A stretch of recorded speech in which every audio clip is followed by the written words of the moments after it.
Analysis की report है आपके पास और उसमें आपके वॉल्यूम 0.5 ml आ रहा है या 1 ml आ रहा है, तो और उसमें आपको लगता है कि ये बहुत कम है और आपके लैब वालों ने डरा दिया है, आपका वॉल्यूम बहुत कम है, तो मेरे ख्याल से वहाँ पर आपको कुछ करने की ज़रूरत नहीं है। वहाँ पर बेसिकली बहुत सारे पेशेंट्स वरीड हो जाते हैं कि मेरी को ये दिक्कत क्यों हो गई, वॉल्यूम क्यों कम आ रहा है।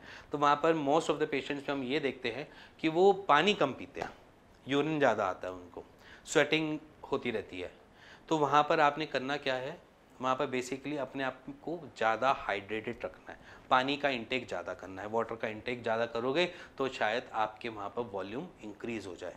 अब कुछ पेशेंट्स होते हैं कि वेगन होते हैं, वेजिटेरियंस होते हैं, वो ज़्यादा नॉनवेज नहीं खाते हैं और उनकी डाइट में मोस्ट ऑफ द केसेस में क्या होता है, हलवा पूड़ी और ये सारी चीज़ें होती हैं जो हेल्दी एज सच मैं नहीं मानता। जैसे कि आप पूड़ी तली भी खाते हैं और हलवा फ्राइड होता है, उसमें भी आपने घी तेल डाल रखा होता है, या सब्जियां ज़्यादा से ज़्यादा जो खाते हैं वो ज़्यादातर पोटैटो वाली ज़्यादा खाते हैं, ग्रीन वेजिटेबल्स खाते हैं। बट कुछ चीज़ें हमें एलिमेंट्स ऐसे होते हैं जो पहले हमें पानी वगैरह से मिल जाते थे किसी ज़माने में। जैसे कि पहले पानी में मिनरल्स आराम से मिल जाते थे, क्योंकि पहले क्या होता था, हम ज़्यादातर पानी पीते थे नदियों का, झीलों का। अब आज की डेट में क्या पानी पीते हैं हम, आरओ का। तो आरओ में क्या होता है कि वो एक्सट्रैक्ट करके आपको पानी देता है, फिल्टर तो करता है बट उसमें से सारे मिनरल्स वगैरह भी एक्सट्रैक्ट कर देता है, निकाल देता है। अब क्या होता है कि पानी की जो पोटेंसी पहले जो होती थी वो आज की डेट में बहुत कम हो गई, जिसकी वजह से क्या होता है कि हमें लैक ऑफ मिनरल्स मिलते हैं। लैक ऑफ मिनरल्स में हमें दिक्कत ये आती है कि हम वहाँ पर उस चीज़ को नहीं गैदर कर पाते जो बॉडी को नीड होती है। क्योंकि देखो शरीर जो है वो धरती से ही जुड़ा हुआ है, जो भी चीज़ें ऑब्टेन करनी होती है हमने वो धरती से ही करनी होती है। एज ए फूड भी करते हैं तो वो धरती से उपज वाली चीज़ें होती हैं। या हम देखते हैं जो हम मिनरल्स या विटामिन या मिनरल जो भी ले रहे हैं वो हमने अर्थ से ही ले रहे हैं।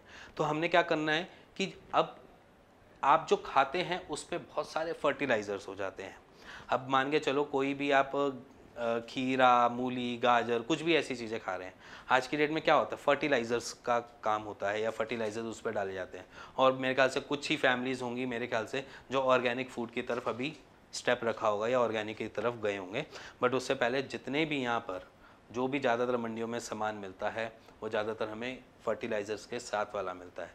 जो चीज़ आपके सब्जियों पे कीड़ा को मारने के लिए लगा सकते हैं तो वो सॉइल की भी पोटेंसी को कम कर सकते हैं, ये याद रखना, ठीक है। जो कीड़े मार सकते हैं। और अगर मैं अपनी सेंस में बोलूँ, अगर मैं अपने दिमाग से बोलूँ तो सब्जी वही अच्छी जिस पे कीड़ा लगा है।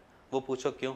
क्योंकि कीड़ा उसी चीज़ को खाएगा जिसको वो खा सकता है या जिस पे फर्टिलाइज़र नहीं होंगे, तो वो चीज़ हमारे लिए भी खाने के लिए ज़्यादा बढ़िया है एज़ कम्पेयर टू जो कीड़ा नहीं खा रहा। तो इट मीन्स कि उसमें कितना पॉइजन है वो हम इनटेक कर रहे हैं।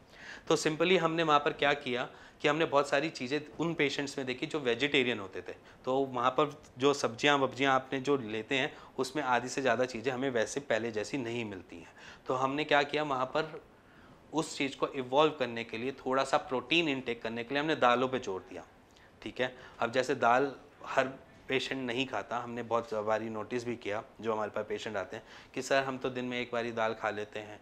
अब जहाँ पर हमारे वॉल्यूम को, सीमेन के वॉल्यूम को प्रोटीन की नीड है, क्योंकि स्पर्म जो बनते हैं प्रोटीनियशियस होते हैं, प्रोटीन के बने हुए होते हैं, ठीक है। तो उसको क्या चाहिए, सबसे ज़्यादा हमारी बॉडी से प्रोटीन चाहिए। जो जिमिंग जाते हैं, जो जिम वगैरह बहुत ज़्यादा हार्डकोर जो वर्क करते हैं, हार्डकोर वर्कआउट करते हैं, उनमें भी ये ट्रबल्स देखते हैं कि उनके सीमेन की वॉल्यूम भी कम हो जाती है और सरप्लस उनकी स्पर्म प्रोडक्शन भी एज कम्पेयर टू ओलिगोस्पर्मिया में स्टैंड करते हैं, क्योंकि वो हाई वर्कआउट कर रहे हैं, उनकी बॉडी इतना एक्सट्रैक्ट कर रही है, बॉडी से प्रोटीन निकालने की कोशिश कर रही है मसल्स को बिल्ड करने के लिए। वहीं पर सेम सिनेरियो में अगर हम प्रोटीन दाल जितनी मर्जी खा लें इतना प्रोटीन इंटेक नहीं कर सकते।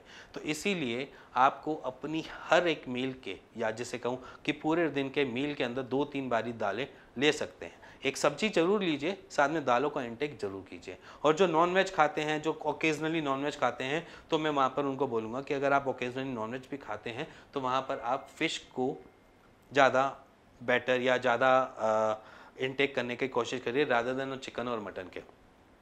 क्योंकि फ़िश के अंदर एज़ कम्पेयर टू प्रोटीन जो होता है वो ज़्यादा अमाउंट में होता है और सरप्लस उसको डाइजेस्ट करना ईजी होता है एज़ कम्पेयर टू चिकन और रेड मीट को। तो अगर आप नॉनवेज खाते हैं तो अपने क्रेविंग को, टेस्ट को फ़िश की तरफ कन्वर्ट कर सकते हैं तो कीजिए। नहीं तो उसके अलावा भी 2-3 ऐसे सप्लीमेंट्स हैं जो मार्केट में अवेलेबल हैं।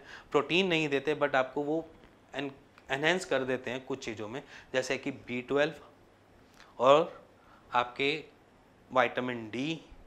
और ये दोनों जो भी सप्लीमेंट है वो आपको स्पर्म क्वांटिटी में या क्वालिटी में थोड़ा सा पुश कर देते हैं और वॉल्यूम भी बढ़ा देते हैं। तो अगर आप अभी तक नहीं कर रहे तो ये 2 सप्लीमेंट्स को यूज़ करके, जो वेजिटेरियन है वो ये इन दोनों को यूज़ करके आप अपने स्पर्म काउंट की, या जिसे मैं बोलूँ स्पर्म वॉल्यूम को बढ़ा सकते हैं।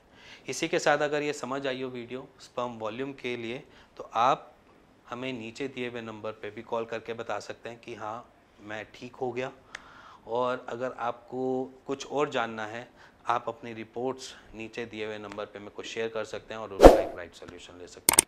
और इस वीडियो को शेयर भी कर सकते हैं, लाइक भी कर सकते हैं और इस चैनल को सब्सक्राइब भी कर सकते हैं। तब तक नमस्कार।